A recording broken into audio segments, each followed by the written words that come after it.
जय महाकाली, महालक्ष्मी, महासरस्वती, माँ कामाख्या। जय भैरव बाबा, जय सद्गुरुदेव महाराज। श्रीमद् देवी भागवत महापुराण प्रथम खंड के षष्ठम स्कंध में पांचवा अध्याय, पंचमो अध्याय की कथा हम लोग सुनेंगे।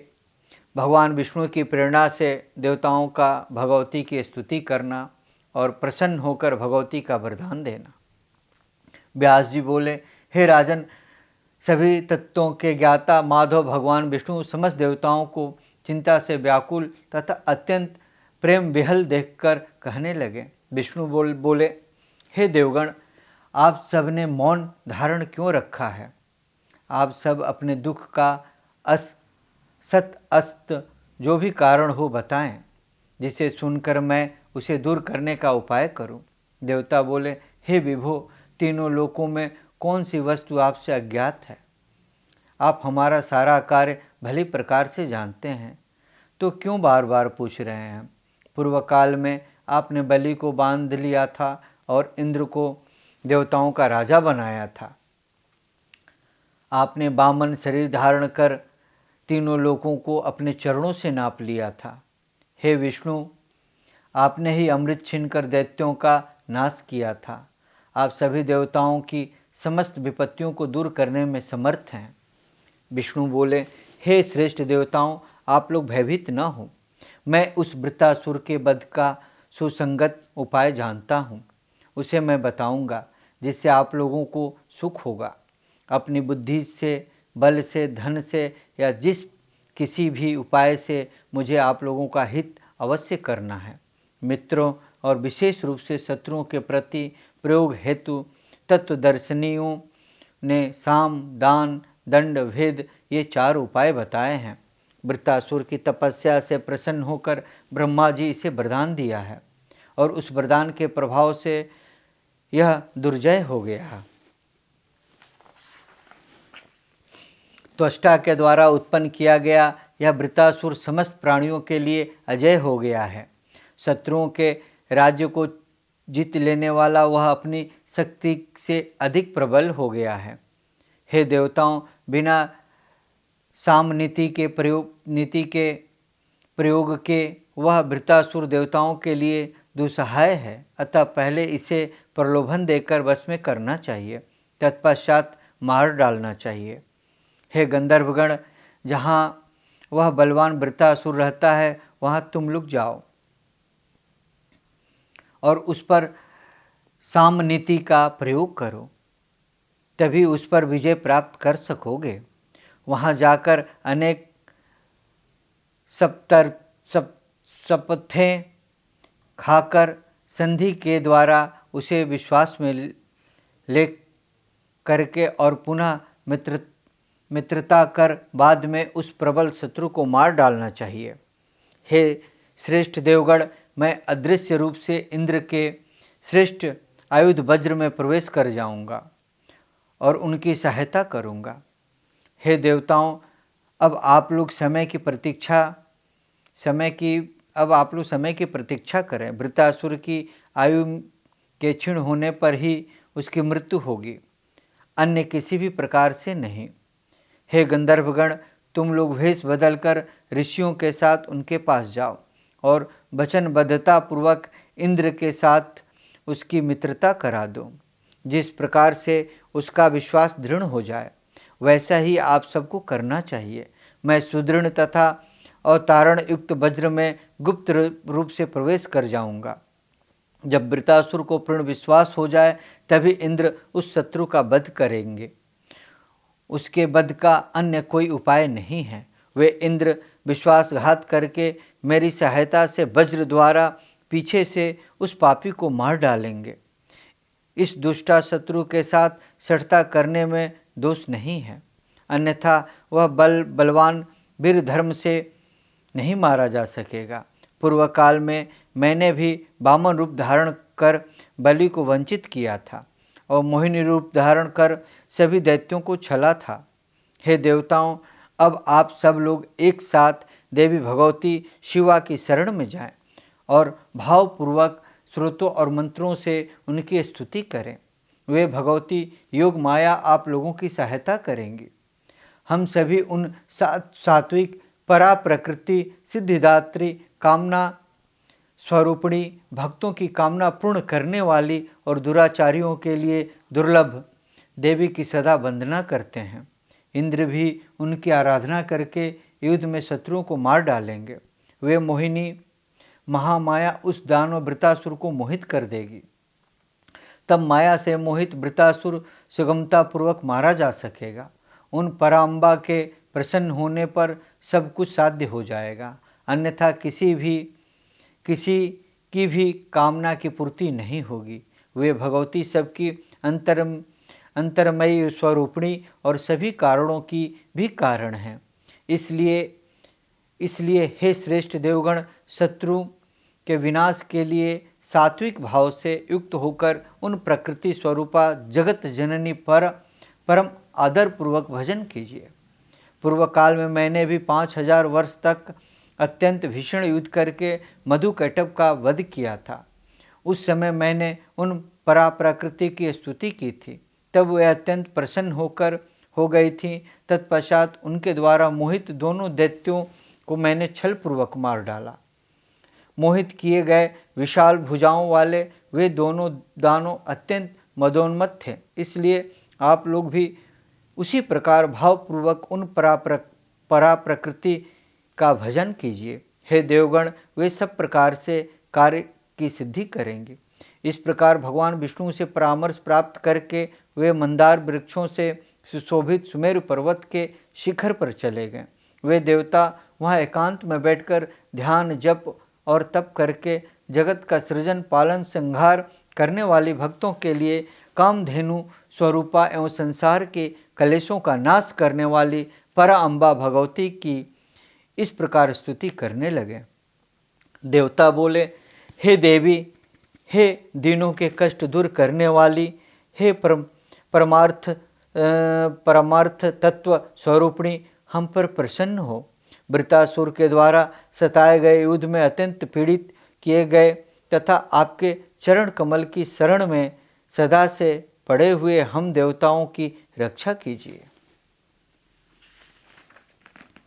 हे माता, आप समस्त विश्व की जननी हैं।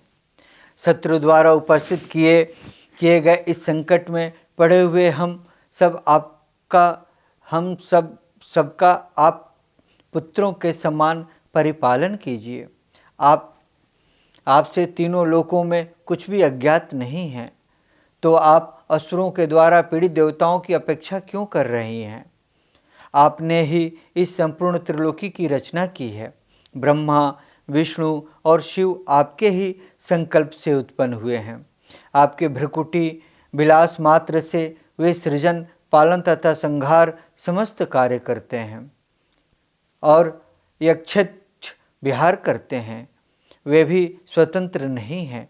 हे देवी माता, प्रत्यक्ष अपराध वाले अपने दुखी पुत्रों की भी कष्ट से सब प्रकार की रक्षा करती हैं।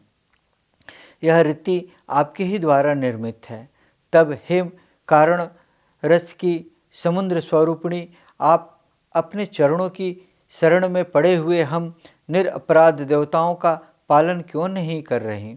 हे जननी, यदि आप सोचती हो कि मेरे चरण कमलों की आराधना से राज्य प्राप्त करके देवता मेरी भक्ति छोड़कर वैभव सुखों में भोग में आसक्त हो जाएंगे और इन्हें मेरे कृपा कटाक्ष की आवश्यकता नहीं रह जाएगी, तो ऐसा सामान्यतः होती ही है। फिर भी जन्म देने वाली माता अपने पुत्र के प्रति ऐसी भावना रखे, यह रीति कहीं देखी नहीं गई।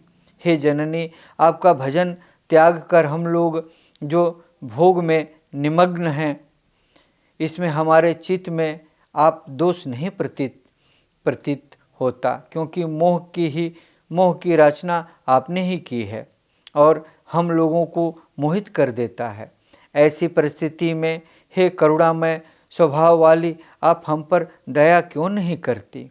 हे जननी, पूर्व काल में आपने हम लोगों के कल्याणार्थ सभी के लिए भयकारी महिष रूप धारण करने वाले बलवान दैत्यराज का वध किया था। हे माता, भय प्रदान करने वाले वृतासुर का भी वध आप क्यों नहीं करती? शुभ और निशुभ और उसके बलवान भाई निशुभ, उन दोनों भाइयों को आपने मार डाला था और उनके अनुचरों का भी वध कर दिया था। उसी प्रकार हे दया के अर्धृत हृदय वाली, अत्यंत बलशाली, उन्मत्त तथा दुष्ट वृत्तासुर को भी मार डालिए। आप इसे मोहित कर दें, जिससे यह भी उन्हीं की तरह न हो सके। हे माता, असुरों के लिए अत्यधिक पीड़ित किए गए तथा भय से व्याकुल हम देवताओं का अब आप ही पालन कीजिए, क्योंकि तीनों लोकों में ऐसा कोई नहीं है जो देवताओं का दुख दूर कर सके और अपनी शक्ति से संपूर्ण कष्ट के समूहों को नष्ट कर सके। यदि वृत्तासुर पर आपकी अत्यधिक दया हो तो भी आप हम लोगों के लिए संतापकारक इस दुष्ट को शीघ्र ही मार डालिए। हे भवानी, अपने बाणों से इसको पवित्र करती हुई आप पापों से इसका उद्धार कीजिए, अन्यथा यह दुष्ट बुद्धि वृत्तासुर नरक प्राप्त करेगा। जिन दानवों को युद्ध में आपने बाणों द्वारा मारकर पवित्र बना दिया, वे नंदन वन को प्राप्त हो गए। हे दयार्ध स्वभाव वाली, क्या आपने नरक में गिरने के भय से उन शत्रुओं की रक्षा नहीं की? तो फिर आप वृत्तासुर को क्यों नहीं मारती? हम यह जानते हैं कि वह आपका सेवक नहीं शत्रु ही है, क्योंकि वह दुष्ट पाप बुद्धि हम सबको सदैव सताया करता है। आपके चरण कमलों की भक्ति में रत हम देवताओं को पीड़ित करने वाला वह वृत्तासुर आपका भक्त कैसे हो सकता है? हे जननी, हे अम्बे, हम आज आपकी पूजा कैसे करें, क्योंकि पुष्प आदि पूजोपचार तो आपके द्वारा ही बनाए गए हैं। मंत्र, हम लोग तथा अन्य सब कुछ आपकी पराशक्ति के ही रूप है। अतः हे भवानी, हम केवल आपके चरणों की ही शरण ले सकते हैं। वे ही मनुष्य धन्य है जो भव सागर से पार उतारने वाली पोत सदृश आपके चरण कमल का निरंतर भक्ति भाव से भजन करते हैं और राग मोह आदि विकारों से रहित मोक्ष कामी योगी भी मन से जिसका निरंतर स्मरण करते हैं।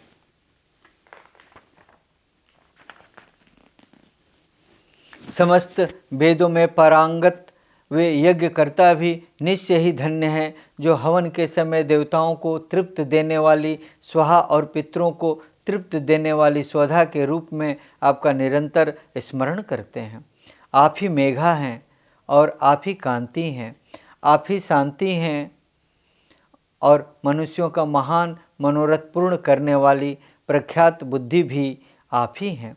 समस्त ऐश्वर्य की रचना करके आप इस त्रिलोकी में कृपा करके अपनी आराधना करने वाले को वैभव प्रदान करती रहती हैं।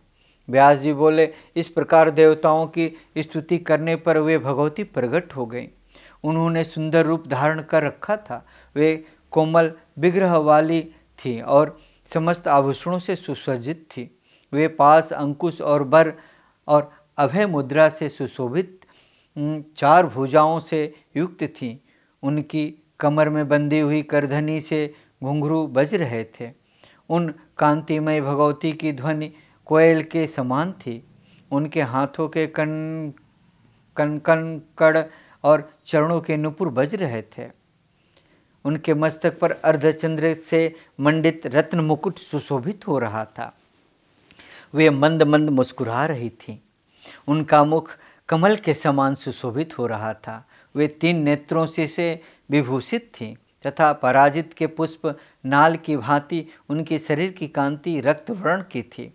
वे लाल रंग के वस्त्र धारण किए हुए थी और उनके शरीर रक्त चंदन अनुलिपित था। करुणा रस की सागर वे भगवती प्रसन्न मुख मंडल से शोभा पा रही थी।